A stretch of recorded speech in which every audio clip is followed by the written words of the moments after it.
My name is Kevin Lewis, and I'm the Museum's Programs Outreach Coordinator for the National Museum of the American Indian.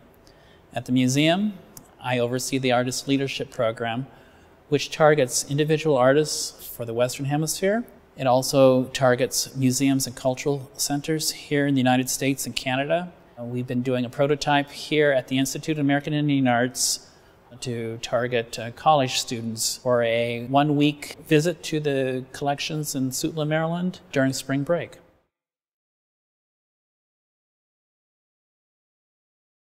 I'm a studio arts major and I'm focusing on jewelry. I'm from Texas, Comanche. Being a jewelry student, I wanted to look at as much of the jewelry and metalwork that they had, especially from the southeastern area, which includes, Choctaw, Coshada, Chickasaw. I wasn't sure initially what I wanted to do until I was looking at the metalwork that was part of the collection in Suitland. A majority of the visit was spent in the collections, and that was a lot of fun. I think you could spend days in the collections. But we also had the opportunity to look at photographs and documents. So I decided I want to recreate the metalwork that had been done by one man in particular and sort of give my own spin to it, like a more contemporary edge to it. All of the objects have their own energy to them, and it's a little unnerving at first, but they're still holding that energy from the people who owned it and wore them and used these tools.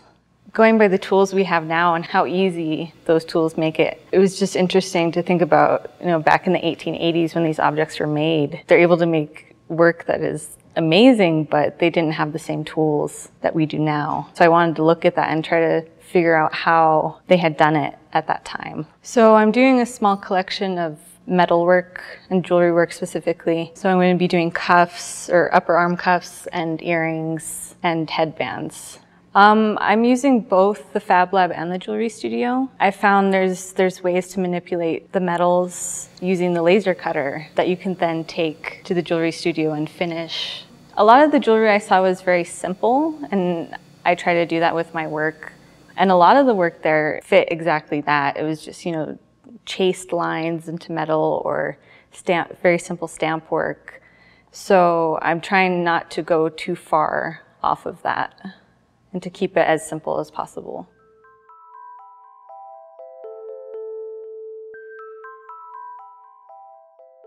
The main thing I wanted to talk about was when I had a conversation with Gabi Tayak, who's the historian at NMAI.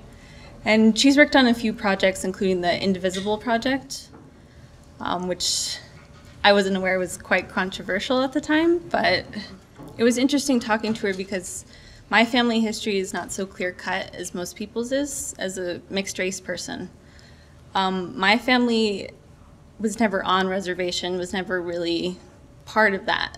So we grew up, my entire family going back, we grew up outside of that. And knowing our culture, but not really being able to interact or, in a sense, really understand.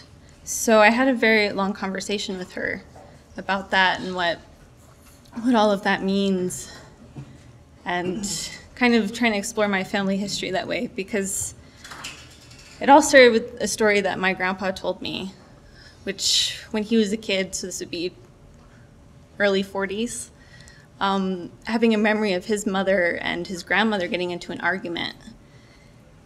And not really being able to remember the specific details, but remembering that his grandmother took their family Bible and tore out the pages that had everyone's names written, where everyone was from, everyone's tribes, all that. She tore it out and threw it into the fireplace. And so all that information that we had at one point was completely lost. So that became the main focus of this trip after talking to Gabi, was kind of figuring out where to go from here, what to look up, what I can find, really. And so after talking to her, went back to the hotel and I think I talked to my grandmother for 3.5 hours on the phone, just going over all this stuff. Like, we didn't even consider that, maybe this person isn't related, or this person's mother isn't actually their mother, and like the crazy, crazy stuff.